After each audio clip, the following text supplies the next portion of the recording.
മാതാപിതാക്കൾ അകാലത്തിൽ നഷ്ടമായതോടെ തണൽ നഷ്ടമായ ബാല്യകാലം. 7ാം ക്ലാസ്സിൽ പഠനം അവസാനിപ്പിക്കാൻ നിർബന്ധിതനായ അദ്ദേഹം ജ്യേഷ്ഠന്റെ തയ്യൽക്കടയിൽ സഹായിയായി. 1940 17ാം വയസ്സിൽ കമ്മ്യൂണിസ്റ്റ് പാർട്ടിയിൽ അംഗം. രാഷ്ട്രീയ ഗുരുവായി മാറിയ പി കൃഷ്ണപിള്ളയുമായുള്ള കൂടിക്കാഴ്ച അണിയിൽ നിന്നും നേതാവിലേക്കുള്ള വളർച്ചയിലേക്ക് അദ്ദേഹത്തെ നയിച്ചു. പ്രക്ഷോഭങ്ങളും പോലീസ് മർദ്ദനവും ജീവിതത്തിന്റെ ഭാഗമാകുന്നതിനിടയിൽ പടിപടിയായി പാർട്ടിയുടെ തലപ്പത്ത്. പാർട്ടി പോളിറ്റ് ബ്യൂറോ അംഗവും സംസ്ഥാന സെക്രട്ടറിയും പ്രതിപക്ഷ നേതാവും മുഖ്യമന്ത്രിയും.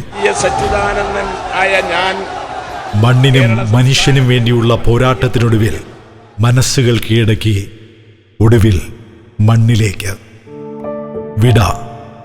മലയാളികളുടെ വിപ്ലവ സൂര്യന്.